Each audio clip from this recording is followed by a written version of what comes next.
Now I finally understand some of your reactions to Andor, because this is DC's Andor. I mean, I liked 50% of Andor, but I ended up really loving this overall. We're going to talk about it, but this is, don't worry, the non-spoiler review. But I'm going to set you up. I'm going to set you up on what's going on here. But just like with Andor, you got to really love the franchise, like deep in your bones, to appreciate what they're doing. Otherwise, you might be a little bored. I loved it, but I'm nervous. I'm still nervous for how it will progress. I don't even know if you're going to I don't know if you're even going to stick with it long enough to fall in love with it. I'm nervous, but let's discuss.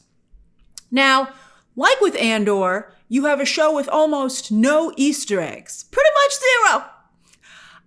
And just like with Andor, I think that's a mistake.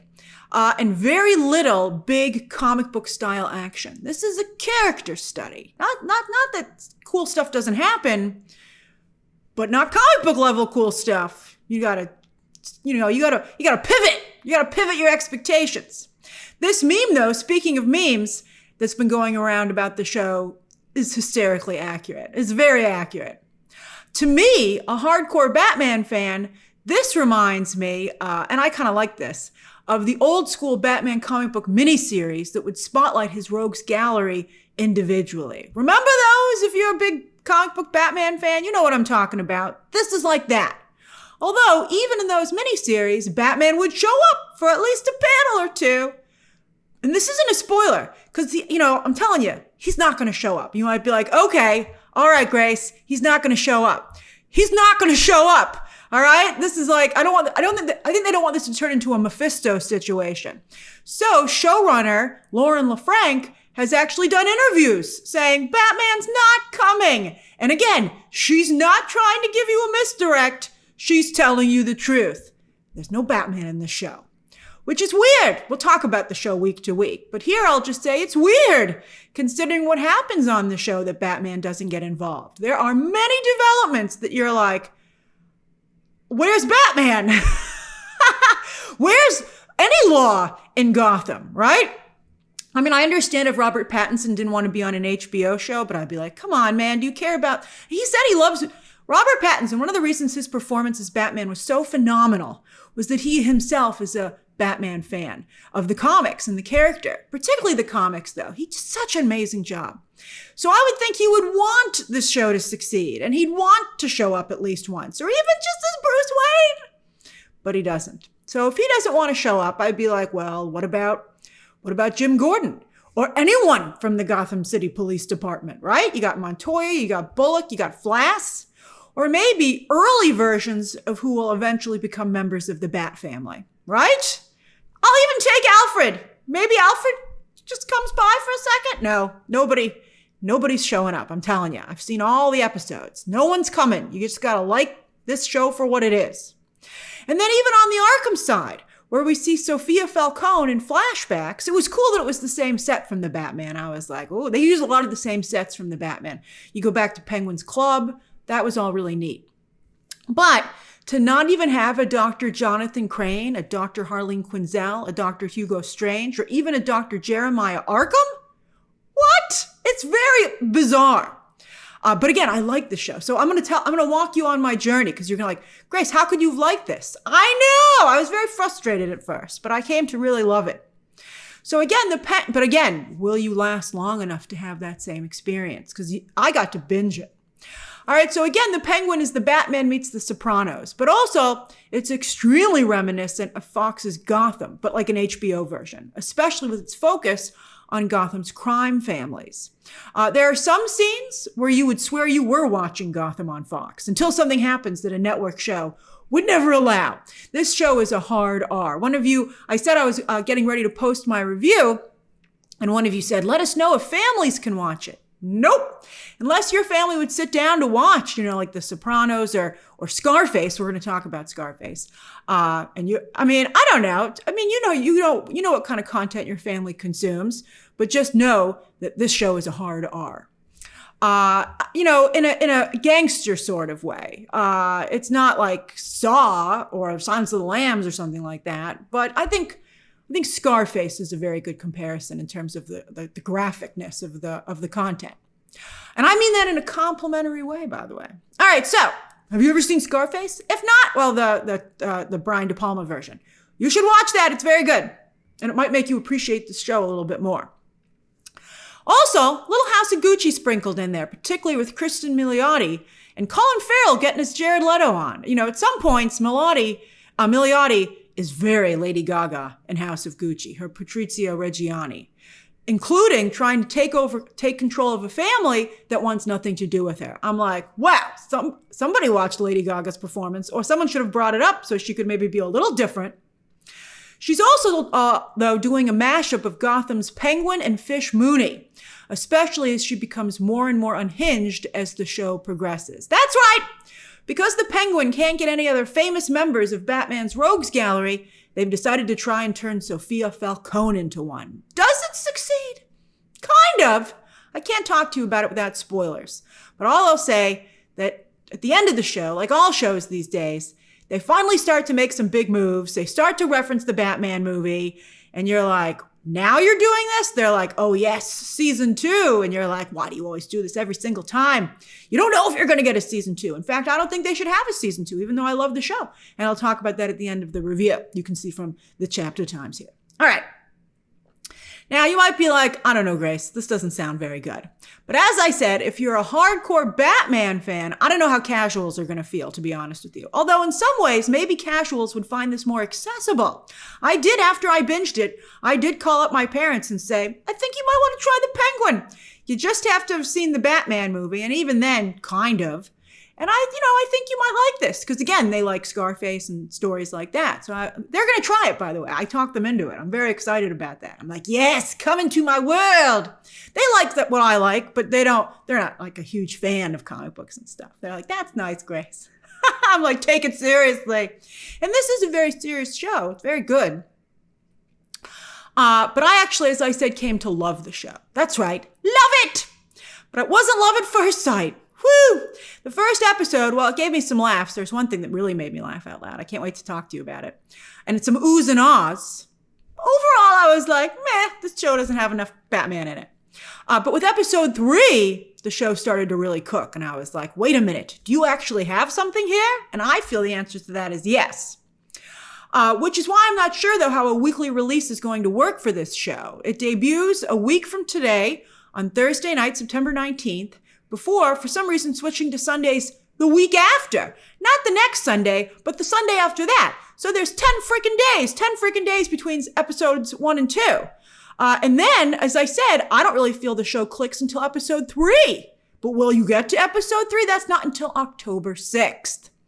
As a critic, again, as I said, I got to binge The Penguin, and it was an amazing binge. I loved it as a binge. I know that's not HBO's strategy, but this show is not designed to be a weekly show. So maybe somebody should have talked to them about that. I don't know. The Boys was able to transition to a weekly show, but yet it's insular, The Boys. You know, there's a lot going on. It references just itself. There's a problem in that there's a Batman movie that this show has very little to do with. And so it doesn't exist on its own. So that's difficult. So anyway, once I got to episode 3 and I was like, again, this is actually pretty good, I binged the rest of the show. I was a little dragging my feet until episode 3. But once I saw how good it was getting, I binged the rest of the show, 8 episodes in total, in 48 hours. I really, really came to love it. Plus, with no Easter eggs, as I said, I'm worried about whether or not people will talk about the show on social media. They might. It certainly has a lot of violence, drama, and big moves. So people might, I don't know, maybe it's more at the level of Succession. You know, like, oh, can you believe that deal didn't go through? Or what they said to each other? You know, like, that's kind of more where we are. And you know, that's not really a comic book show. The reason Hollywood loves comic book franchises so much is because for the traction, the attention, and the activation, you know, the engagement, that's the term, the engagement. I don't know how much engagement this show will generate. It's really a show about Oswald Cobb. That's right, they've changed his last name from Cobblepot because he has been reimagined as someone who has definitely not been born with a silver spoon in his mouth. He's trying to get ahead with the ground constantly shifting beneath his feet. Ridiculously so. Some of the times you're like, I don't know how he's going to get through this. And then you're like, damn, that was great. No respect or loyalty from anyone. Underestimated, dismissed, constantly.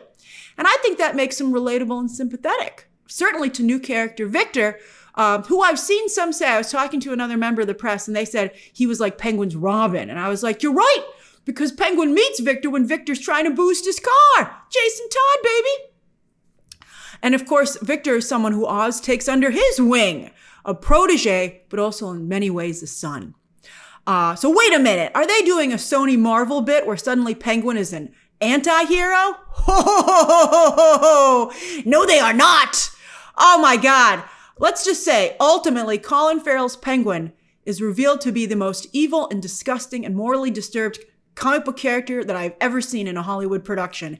And it was glorious. The emotional journey that they took me on as a viewer was just, I was like, what a neat trick. And I hope that the audience gets to have that experience. I don't know how it'll play week to week, versus a binge. With a binge, you really get into it and you have, you don't take a break from that emotional roller coaster. But I was like, why are you doing this, man? Why? I love Oz. Oz and I are pals. What are you doing? Is this character assassination? And then I was like, oh, I see what you're doing. That's brilliant.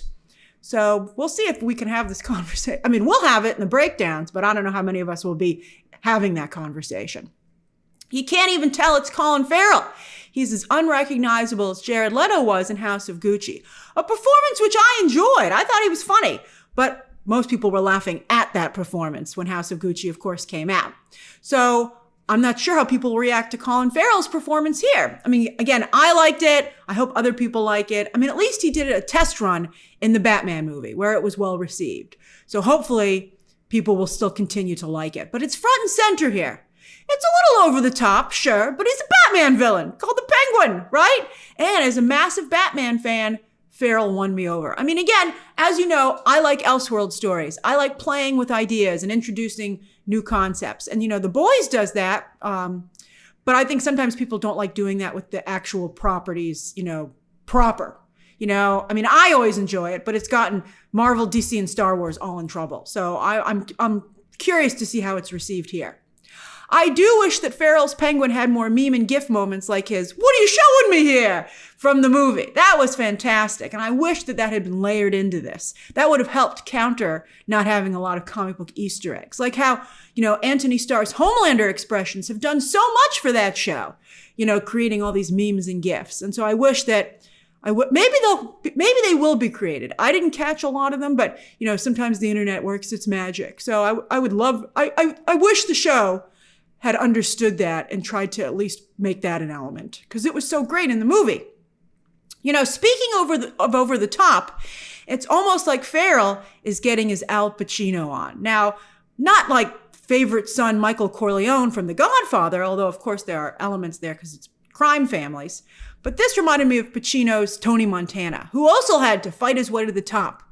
And a lot of people, people have mixed, some people, I don't know how, I can't imagine anyone not liking Brian De Palma's Scarface, but Brian De Palma, he never got his flowers as a filmmaker because some of his choices aren't great. But, his Scarface is exceptional. And if you agree that is a great movie, I think you'll like, as I said, you'll like this comic book take on it. Man, it sure sounds like this Penguin show is derivative, but that's because it is. It's very derivative because like so many other Hollywood adaptations these days, it's incomplete. It's a famous character who's been cut off from the world that made him famous. So, like Oz himself, the show has to find a way to survive. I don't know why they keep doing this, but I think this is probably the most successful I've seen anyone do it. The writing is good. They have but it would be exponentially better if they could use the other toys in the toy box. The writing is good. They have a ton of great twists, cliffhanger endings for the episodes. I was like, I must watch them. It was like as good cliffhanger endings sometimes as 24, which is like the boss of cliffhanger ending shows. And also really cool visual moments. Wait till you see this new product that they introduced for Gotham. And it's a real thing, by the way. I looked it up and I was like, that's awesome. The sets are impressive. They're mostly real, shot on location. I think obviously some CGI and sets are used, but it never feels that way. It feels very authentic. And the music also phenomenal. I love the theme of the show. It's great. But I think the acting is what ultimately really carries the day. In addition to Colin Farrell, Cristin Milioti is excellent and very well cast, not only because of her performance, but remember, Selena Kyle is her half-sister, and I think you can kind of see that with the two actresses. In the comic, Sofia is more Brienne of Tarth, although, of course, Gotham took the character in a different direction as well, and I think that's a little bit of an influence here. But here, they've basically gender-bent the Alberto Falcone character. There is an Alberto here, played by Mrs. Maisel's Michael Zegan. I was like, he's in this show, but he actually is very well used. This Alberto is different from the comic, but I like what they did with him. And Rhenzy Feliz from the short-lived Runaways show is fantastic as Victor. His character is really interesting. Super slow burn, but worth it for the journey that he goes on. I think familiar faces Michael Kelly and Clancy Brown actually hurt the show because we've seen them just so many times at this point, and they're always the same. Always. I'm like, you can't do anything different, even your look? And also Theo Rossi, who some people thought might be Dr. Jonathan Crane at one point. I don't know who he's playing. He's awful. It's like he's in a totally different show. It's like he's like the worst elements of Fox's Gotham. You're like, dude, what are you doing? He's so bad. But the women in Oz's, I'm trying not to give away spoilers, but the women in Oz's life, his mom, played by Deirdre O'Connell, and his lady friend, played by Carmen Eogo, these roles are very interesting, and I'm excited to go over them with you as they evolve throughout the course of the show. And yes, Eogo's character's last name is Carlo, Clayface's last name, one of the versions of Clayface, the most famous one, Basil Carlo. And maybe she has a son somewhere who's an actor, but it's not even mentioned on the show. So, I mean, maybe she does. They didn't say anything about her at all, really, beyond, Penguin. So maybe, but it's not, I mean, that could have been an Easter egg. I mean, we would have taken it. We'd be like, we're so thirsty. And she'd be like, yes, my son is trying to be an actor. And we'd be like, yes, thank you. But, we don't even get that. To be honest with you, again, as much as I ended up enjoying this show, I would not want a season 2. Because this show is like an origin story for Penguin that gets 8 hours to tell it in depth. Kind of what we thought Disney Plus was going to do for Marvel at first, now that I think about it. That wasn't even in my notes. That just hit me. Each episode, by the way, is 45 minutes to an hour. So you eat good. You're eating good. And by the end, this Penguin is ready to fight Batman. You're like, there he is. And it was amazing to see that emerge. So what I'd want to see happen going forward is that each season would focus on a different Batman villain like those comics did. We get think about it. This is actually brilliant if this is what they do. You get their origin stories on HBO so that the movies can focus on Batman and that story. And maybe you can even then have multiple villains appear without having to slow down or stop the entire film in its tracks so you can go over their origin stories. Or sometimes shortchanging them because you only have so much time in a movie. And, back in the day, they were doing 2 to 3 villains a movie. And so you'd be like, remember Bane? What happened to Bane? They were like, just 2 seconds. They're like, there he is. And you're like, are you kidding me? That's what you did with Bane? So I think this is actually really smart. And, especially because the new Batman from Matt Reeves is so, those movies are so Batman-centric. And I think this is actually a great idea. I think this is really smart. So yeah, I don't want to see a season 2 of The Penguin, but I am excited to see the character again, not only in the movies, but also maybe he could pop up in another villain's origin story on HBO briefly. Although, again, I don't know if anybody wants to be in anyone else's show. I don't know how long they can keep getting away with it. I guess if it's at this level of quality, I would be all right with it.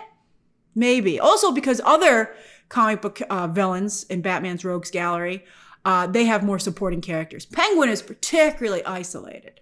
So, like a Harley and Ivy show at this level, although, Harley, of course, has to go. It's hard. Because, you got to Harley go through Joker first, that's another thing. These stories have been told so many times at this point that you're like, boy, are we going to go back to square one? Like, it's hard with all, having to not only stops and starts, but starting over again. And maybe that's why Penguin's a great choice because the character still is one of the lesser explored Batman villains. We'll see what they do. But, I'd like to keep going with this. Part of us thought they should do a Mr. Freeze, Mr. Freeze in the Batman Part 2. That could be really nice. But think about it. We really didn't go into Riddler. They made a comic book series that Paul Dano wrote that could have been like an HBO series. Maybe again, it's better to explore these origin stories on HBO and then have the movie just be able to hit the ground running and really go all out for a theatrical. That would be a really good way to use streaming and theatrical in tandem for a franchise like this. We'll see. We'll see what they do. There you go, Matt Reeves. That's for free. All right, so that's my non-spoiler review of The Penguin, and I look forward to discussing the show with you each week, especially as a Batman fan and a film fan. As I said here, there's lots to discuss from both fronts. Do you plan to watch The Penguin? Will you watch it weekly or will you wait to binge? But if you wait to binge, you got to wait all the way until November 10th, which I think is ridiculous. So maybe you can, I don't know, just go for it. Let's see. I hope you have a good experience. I hope you have as good experience as I did. And I'll talk to you about it. We'll make it a party. All right, so and also we'll Penguin trend. I'm very curious to see how this goes. All right, so share your thoughts down below, subscribe today, and of course, as always, you can check out some more videos right now.